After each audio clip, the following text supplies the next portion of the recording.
Just generally, you know, warnings on comedy films where a joke is said, which is clearly a joke, not intended to be remotely offensive to anybody. Right. And even that now needs a warning at the front in case anybody's offended. What do they think is going to happen when you watch it? What happens to people? I mean, the fact they sit there shaking. The fact that this generation needs a trigger warning. Oh, it's pathetic. In this video, Bill Maher welcomes Piers Morgan on his Club Random podcast. Bill Maher and Piers Morgan discuss victim mentality, and initially, Bill attempts to defend it. But let's watch as Piers Morgan quickly makes Bill Maher come around to his side on the topic of perpetual victims. Hungry Again. By the way, that movie, I got to say, entertaining as fuck. And the people who need a disclaimer, this is the problem. You fucking babies. It's 1939. Don't get me on Can't that. you just see by the film stock that things were very different? Humans are like history in general. We evolve. Just celebrate we're not racist Also, anymore. you have and to just have be a grown-up. You have to have a warning. You have to have a warning it's about just- a comedy film where... Well, it's not a comedy. No, I'm not talking about Gone with the Wind. I'm talking about just generally, you know, warnings on comedy films where a joke is said, which is clearly a joke, not intended to be remotely offensive to anybody. Right. And even that now needs a warning at the front in case anybody's offended. What do they think is going to happen when you watch it? What happens to people? I mean, the fact they sit there shaking. The fact that this generation needs a trigger warning it's pathetic. and a Clonopin It's to pathetic. get through an episode of Phil, Friends. it's pathetic. It's You know, pathetic. it's- We've become a world, and I've talked about this a lot, a world where it is now a premium to be a victim. It is celebrated to be weak. You see that great sporting athletes are now making more money and becoming more acclaimed if they quit than if they win. We're becoming well, essentially... if you're talking about the one who got the twisties, that's not right. Well, I'm actually... Is that who you're talking about? Well, I can't remember her name, but I'm actually not talking about her. I was actually talking about the... She did not quit. Well, they drove this... Olympics, that sickness of taking someone as a child and training them like, I mean, you just with no humanity, really. It's just you are this vessel for America winning a medal. And they drove that poor girl to Simone Biles you're talking about. Simone Biles, Yeah. okay. So I have no doubt that she maxed out to what she was possibly as a human capable of taking. She didn't give up. I wasn't actually talking about her on this. Oh. I was actually talking Who's about... quitter? Who are you talking about as a quitter? I was actually talking about Naomi Osaka, the tennis player.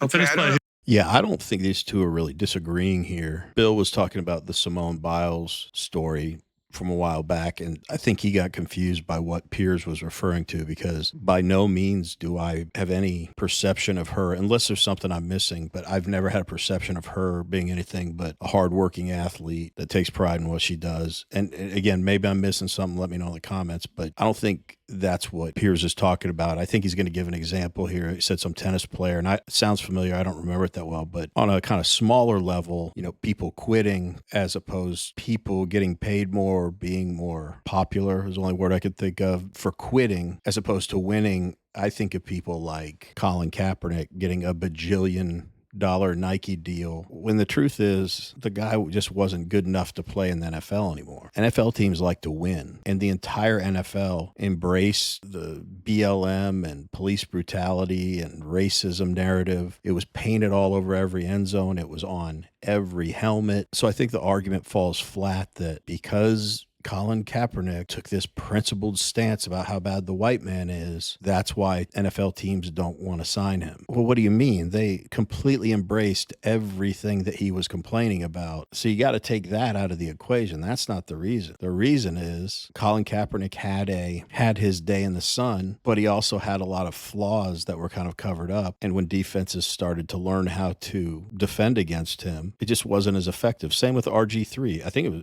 right around the same season that those two were really killing in the NFL with the read option and stuff. Anyway, Colin Kaepernick made more money by criticizing a sport and a league that had given him so much over the years. Not to mention, he was raised by a white family that adopted him. You know, the white devil helped put him in a position, gave him a great life, and I'd imagine, from what I've heard, guided him, gave him guidance and direction to help him achieve his goals. So I didn't mean to belabor that, but I was just trying to differentiate between what Piers is talking about and what Bill Maher's talking about. We'll see if we can get some clarification here. Let's get back to it.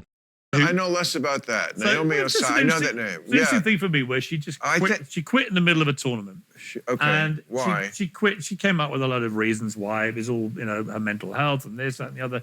She then managed to make a miraculous recovery to do the Olympic flame at the Olympics about 2 months later. And I watched all this go down. Just carrying the flame? Yeah, but that doesn't take guts. No, but my point is, if she quit because she couldn't play a match, that's more than just carrying a flame. But I don't really agree with you about it. And I'm not sure I completely agree about Simone Biles, because she managed to recover 5 days later and take part in a individual competition, having let her teammates compete without her and lose to the Russian. So I don't entirely agree.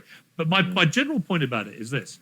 I think that in both cases, and many others at the moment, there is a weird cultural phenomenon going on where it's almost frowned upon to want to be a winner.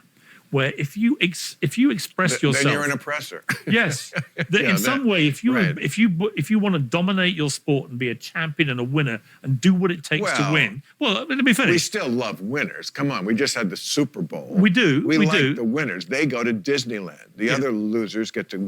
If you like watching videos like this one, like and subscribe. We'd really appreciate it. Let's get back to the video.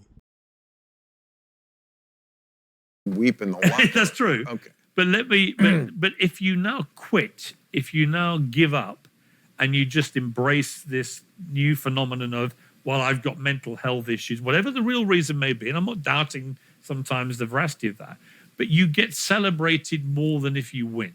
And I have a problem with that. Well, I think it all plays to this. And then everybody wants to be a victim after. Right. No, it is everybody then says, I have a little sniffle. And they go on social media, I want you to feel sorry for me, and I want to be celebrated for my little sniffle, which means I can't now do my job. And by the way, if you make me do my job, you're an oppressor who is forcing me to do something against my will. And so this thing starts to spew out. Right. And eventually weakness becomes celebrated more than strength. Right. Which is not to say that there aren't real oppressors in this world. Not at all. Or that there aren't real people suffering from serious mental problems. Right. But you are correct. It is a victim culture. It is exalted. And there's something pathetic about it. It's very pathetic. Well, it's the end of the empire. I'm told that I can't. For example, you talked about a stiff upper lip earlier with the British. Yes. I've always prided myself on having a stiff upper lip. I think it's a thing to actually to want to aspire to have. And what about your penis? What about how much pride do you have? We'll come to my stiff lower lip a bit later. But we come to our part of the podcast. Piers, tequila some people find awkward. But I feel is generic to what we're talking about. I'm extremely relaxed if you want to talk about my lower genitalia. I guess I missed the direction they were going. I still stand by what I said about the whole Kaepernick thing, and I think it's related. But yeah, I think in this culture, in ways, if you're a winner, you're an oppressor. And if you have a small malady, legitimate or not, and that prevents you from doing your job, you're celebrated for being brave. And not to mention, if you're white and you're a winner, that's even worse, because you clearly only won because you're white. What that brings to mind for me is Nikola Jokic. Had he won the MVP this year, the NBA, which... this is just an opinion. I think he was the clear winner. I'm not starting a war on who deserves it or not, and I love sports, but I'm not a basketball expert. I'm just going off the numbers I've seen and the way I've seen him perform versus SGA, who's amazing and who did win the MVP. I'm just saying, if Nikola Jokic won, we'd currently be in the midst of a whole narrative about how he only won it because he's white. And I think having a stiff upper lip is important for everyone, but very important for men, because the most impressive thing to me is being a winner or performing at a high level when you're not at your best, but your team needs you, or your country needs you, or whomever, or your job needs you. And you prioritize that over maybe not feeling 100%. That's strength, and that's a winner to me. But we want to hear from you. What did you guys think about this conversation between Bill Maher and Piers Morgan? Let us know in the comments. Anyway, as always, really appreciate you watching, and we will see you on the next one.